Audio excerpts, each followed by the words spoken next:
Hola, bienvenidos a mi canal Relatos de Terror. Si te gustan los relatos de miedo y suspense, suscríbete a mi canal, dale al like y comenta. Ayudarás mucho al canal. Para una mejor inmersión, pónganse auriculares, apaguen la luz y relájense. Esta nueva entrega no es muy terrorífica, pero sí lo fue para nuestros personajes, así que pónganse en su piel. Comencemos.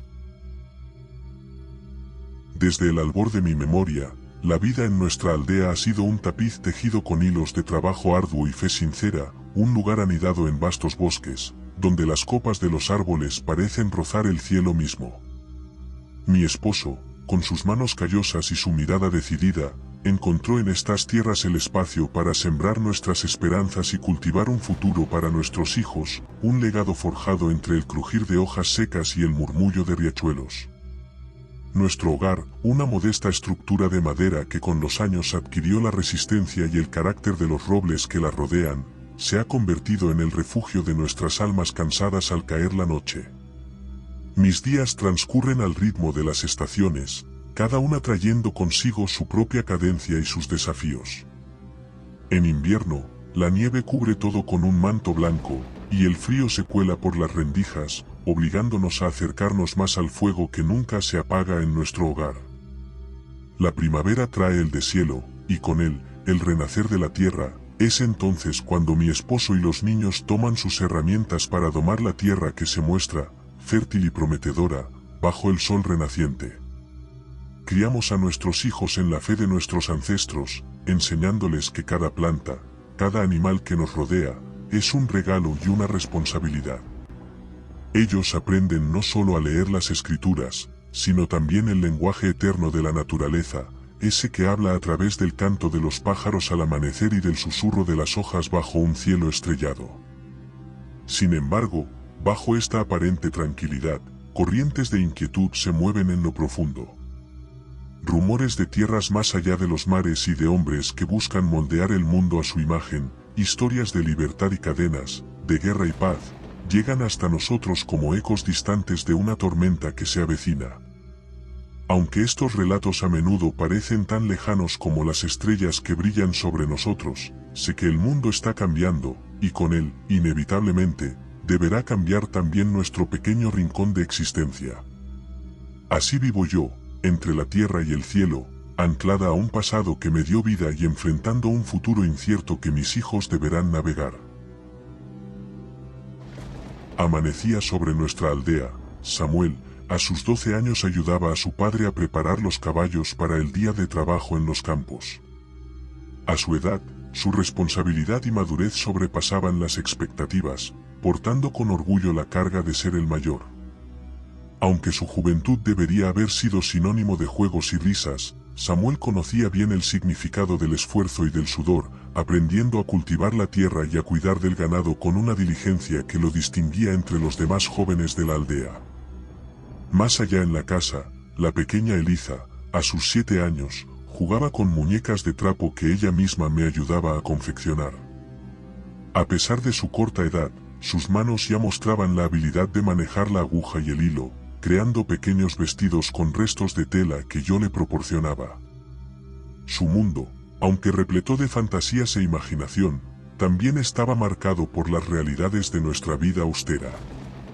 A menudo, me encontraba observándola mientras jugaba en el umbral de la casa. Su risa era un bálsamo para las preocupaciones diarias. Nuestra aldea, un conjunto de casas dispersas rodeadas de vastos campos y densos bosques, era un testimonio de la vida en la frontera de un mundo en expansión. A pesar de su belleza natural, vivir aquí no estaba exento de dificultades. Los inviernos eran implacables, y cada año, las reservas de comida y leña debían calcularse con precisión para asegurar la supervivencia hasta la próxima cosecha. Los habitantes de nuestra comunidad compartían un fuerte sentido de solidaridad, unidos por la necesidad mutua y por las festividades que marcaban el paso de las estaciones. Sin embargo, La dureza de la vida se equilibraba con momentos de alegría compartida. Las tardes de verano traían consigo celebraciones al aire libre, donde las risas de los niños se mezclaban con las melodías de flautas y violines. Durante estas festividades, Samuel y Eliza, como todos los niños del lugar, olvidaban las cargas del trabajo diario y se sumergían en juegos y danzas, su juventud floreciendo en el breve respiro que ofrecían estas ocasiones. Aún así, las sombras de la adversidad nunca estaban demasiado lejos. Cada hogar tenía sus propias historias de pérdidas y sacrificios, los inviernos crudos se llevaban a los más débiles, las cosechas a veces no eran suficientes, las enfermedades no distinguían entre jóvenes y ancianos. Estas realidades tejían un tapiz de experiencia colectiva que fortalecía el carácter de nuestra gente, moldeando a los niños con una mezcla de inocencia y resiliencia. En el corazón de esta dualidad, Samuel y Eliza crecían, nutridos por el amor de su familia y endurecidos por las pruebas de su entorno. Mientras el sol ascendía cada mañana, nuestra pequeña comunidad enfrentaba juntos cada nuevo desafío, cada alegría y cada dolor, unidos bajo el vasto cielo que nos cobijaba a todos. En este capítulo de nuestras vidas, entre el fulgor del día y la oscuridad de la noche, encontrábamos nuestra verdad, una vida dura, sí, pero también hermosamente tejida con los hilos de la unión y la esperanza. Todo esto cambió una noche. Era el final del verano. La aldea se había reunido para celebrar una cosecha que prometía un invierno menos severo. Los fuegos de las hogueras danzaban al compás de melodías jubilosas, y las risas llenaban el aire, creando un tejido de alegría que, por un breve instante, hacía olvidar las penurias pasadas. Samuel corría entre los otros jóvenes, su risa resonaba con la fuerza de un niño que aún no conocía el verdadero miedo. Eliza, vestida con un sencillo vestido de lino que yo misma había cosido, se unía a los otros niños en juegos de luces y sombras. Cuando la luna alcanzó su punto más alto, un silencio abrupto cayó sobre la festividad. Primero fue un murmullo entre las hojas, casi como si el viento hubiera cambiado de dirección. Luego, el aire se llenó con un zumbido tenso y cortante, el sonido provenía de flechas que cortaban el silencio de la noche y empezaron a caernos desde el cielo. El primer grito rompió la noche cuando una flecha encontró su marca. Mi corazón se detuvo al ver a Eliza caer, corrí hacia ella lo más rápido que pude, al alcanzarla, sus ojos buscaban los míos, grandes y asustados, mientras su vida se desvanecía rápidamente en mis brazos. Esa fue la última vez que vi a mi hija con vida. De los bosques circundantes, sombras se movieron rápidamente hacia la luz de nuestras hogueras. Eran los nativos americanos de la región, cuyas tierras habíamos colonizado, cuyos caminos habíamos cruzado en paz hasta entonces. Pero esa noche, el miedo y el resentimiento que se habían gestado en silencio, se desataron en un torrente de masacre y violencia. Todavía con mi hija yaciendo sin vida en mis brazos, la noche se desgarró aún más con el clamor de la batalla y los gritos de terror. A medida que se adentraban en la aldea, la línea entre cazador y presa se desdibujaba con cada grito ahogado y cada vida que se extinguía. Mi marido, con el rostro endurecido por una mezcla de furia y desesperación, tomó su hacha.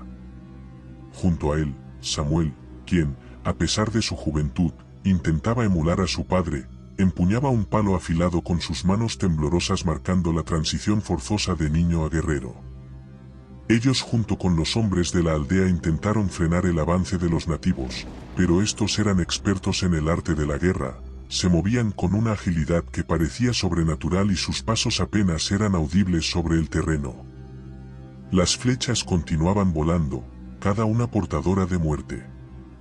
En el aire, el olor a sangre se mezclaba con el de la pólvora y el humo, creando una atmósfera asfixiante que parecía extraída de una pesadilla. En un momento de terror puro, vi a mi marido enfrentarse a un nativo, sus rostros estaban a unos centímetros de distancia. Con un grito que pareció romper el tiempo, mi marido abatió su hacha con fuerza y le asestó un golpe mortal. Sin embargo, El destino cruel e inmutable tenía otros planes. Una flecha, disparada desde una sombra apenas visible entre los árboles, encontró su objetivo en el costado de mi marido. El impacto lo hizo tambalear, y aunque trató de mantenerse en pie, otra flecha, sellaron su suerte. Mi grito de dolor se perdió en el tumulto, un lamento más en una noche ya saturada de ellos. Mi marido cayó al suelo, su vida escapando en ráfagas cortas y trágicas. Mientras la aldea ardía y los gritos de los moribundos llenaban el aire, el terror se apoderó completamente de la noche. Los invasores no mostraban misericordia, y cada rincón de nuestra aldea se convertía en escenario de una masacre sin sentido. Las mujeres y los niños que intentaban huir eran cazados como animales, y los que resistían, encontraban un destino aún más cruel bajo el filo de las armas. En medio del caos que consumía todo lo conocido, logré reunir las fuerzas que parecían haberme abandonado. Samuel, llamé con urgencia, mi voz un susurro temeroso entre el estruendo de la destrucción. Mi hijo, con los ojos enrojecidos por el llanto y la ceniza, se giró hacia mí, su juventud marcada por cicatrices instantáneas de un cruel despertar. Juntos, corrimos hacia nuestra casa. Al entrar, el humo nos golpeó con su abrazo sofocante, pero no nos detuvimos. En el rincón más oscuro del dormitorio, donde años de paz habían acumulado recuerdos y secretos, mis manos encontraron el revólver que mi marido había mantenido por seguridad. Era un objeto pesado, cargado no solo de balas sino también de la pesada responsabilidad de proteger lo que quedaba de nuestra familia. Con el arma en mano y el rostro marcado por lágrimas que se negaban a detenerse, guié a Samuel fuera de la casa, esquivando las llamas que lamían las paredes de lo que una vez llamamos hogar. «Vamos a la montaña», le dije, mi voz más firme de lo que sentía. Sabía que allí, en una de las cuevas que habíamos explorado en días más felices, encontraríamos refugio y quizás una vía para sobrevivir. El ascenso fue tortuoso, con cada paso una prueba de nuestra voluntad y cada mirada hacia atrás un puñal en el alma. La montaña, con su imponente silueta recortada contra el cielo estrellado, se alzaba como un guardián sombrío de los secretos del bosque. Al alcanzar la cueva, el frío de la altura se unió al miedo que aún nos perseguía, pero la vista desde aquel refugio nos ofreció un pequeño consuelo. Desde esa altura, la aldea se mostraba en toda su trágica magnitud, un tapiz de fuego y desesperación que se extendía más allá de lo que nuestros ojos querían ver. Samuel, con el rostro iluminado por el resplandor de las llamas distantes, se apoyó contra las frías paredes de la cueva. «¿Ahora qué hacemos, madre?» Su voz, quebrada por la incertidumbre y el miedo, buscaba en mí una guía que yo misma estaba luchando por encontrar. Mirando hacia la devastación que había consumido todo lo que conocíamos, sostuve el revólver con una determinación nacida del instinto más profundo de supervivencia.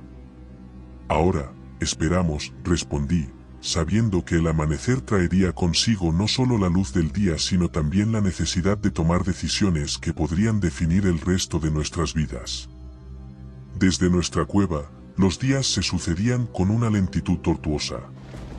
El sol ascendía y se sumergía en el horizonte, un ciclo interminable que marcaba el ritmo de nuestra espera. Samuel y yo observábamos en silencio cómo los últimos vestigios de nuestra aldea se convertían en cenizas y ruinas. Los invasores, habiendo marcado su territorio con fuego y violencia, continuaban su rapiña, despojando lo que el desastre había dejado atrás. A pesar de la distancia, los sonidos del saqueo llegaban hasta nosotros, un eco sordo de la destrucción que se cernía sobre lo que una vez fue nuestro hogar. Al tercer día, el panorama cambió, la aldea yacía abandonada, los invasores habían desaparecido, posiblemente en busca de nuevos territorios que someter. La quietud que se instaló era tan perturbadora como los días de asedio. Era un silencio lleno de fantasmas, de recuerdos que se agitaban entre las ruinas humeantes. Miré a Samuel, cuya mirada perdida en el valle reflejaba la sombra de la pérdida. Voy a buscar algo de comer, anuncié con una voz que intentaba esconder el temblor de la incertidumbre. El asentimiento silencioso de mi hijo fue todo el coraje que necesitaba. Descendí la montaña con el sigilo, cada paso un cálculo, cada aliento una plegaria. El revólver, firme en mi mano, era un recordatorio constante del peligro que acechaba en cada rincón de nuestro mundo roto. Al llegar a lo que quedaba de la aldea, el olor a quemado saturaba el aire, mezclándose con el dulzor fétido de la desolación. Caminé entre las estructuras carbonizadas, con mis ojos escaneando los escombros en busca de algo comestible. Encontré una despensa parcialmente derrumbada, bajo cuyos escombros brillaban latas de alimentos y algunos sacos de granos que habían sobrevivido al incendio. Con rapidez, recogí todo lo que pude, cada lata, cada grano, fue un pequeño triunfo en medio de la vasta derrota. Con toda la comida que pude recoger me dispuse a abandonar las ruinas aún humeantes de lo que una vez fue la despensa comunitaria. El alivio de haber encontrado suficiente alimento se mezclaba con la urgencia de regresar a salvo a la cueva donde Samuel me esperaba. Mientras me abría paso entre los restos carbonizados de las casas, cada sombra parecía cobrar vida, cada sonido un presagio de peligro. De repente, el silencio se quebró con el crujir de un paso detrás de mí. Antes de que pudiera girarme completamente, vi la figura de un nativo, dirigiéndose hacia mí con un hacha en alto. Por instinto, dejé caer toda la comida que llevaba y saqué el revólver en un movimiento fluido. Disparé. La bala encontró su objetivo, y el hombre cayó al suelo con un gemido ahogado. Sin tiempo para procesar lo ocurrido, un segundo nativo se abalanzó sobre mí, él intentando arrebatar el arma de mis manos, yo defendiéndome con la última reserva de mi fuerza. En un último esfuerzo, logré apuntar el revólver a su pecho y disparé. El estruendo del disparo resonó en el vacío de la aldea destruida, y el cuerpo del hombre se desplomó junto al primero. Antes de poder asimilar lo sucedido, la adrenalina empezó a bajarme, y fue en ese momento cuando sentí un dolor punzante en mi abdomen. No me había dado cuenta de que el segundo atacante había logrado herirme con un cuchillo. La hoja había penetrado profundamente en mi estómago, dejando una herida grave que empezaba a debilitarme rápidamente. Exhausta y herida, me dejé caer al suelo. El calor de la sangre que se escurría entre mis dedos era una cruel confirmación de la gravedad de mi estado. Miré hacia el cielo, que empezaba a oscurecerse, y pensé en Samuel, esperándome, confiando en mi regreso. Las lágrimas comenzaron a mezclarse con la sangre y el sudor en mi rostro. Sabía que no volvería a ver a mi hijo, que no regresaría a esa cueva que había sido nuestro refugio en los días más oscuros. Mientras la vida se escapaba lentamente de mi cuerpo, el dolor dio paso a una extraña paz. Mi mente se llenó con imágenes de Eliza y mi marido, de días más felices en la aldea antes de que todo cambiara. Un susurro de viento pareció llevarse las últimas palabras que murmuré, un adiós silencioso a un mundo que ya no reconocía. Ahí, entre los restos de nuestro pasado, mi espíritu se preparaba para seguir el camino que mi familia había tomado antes que yo, hacia el crepúsculo de una existencia que había sido, a pesar de todo, profundamente amada.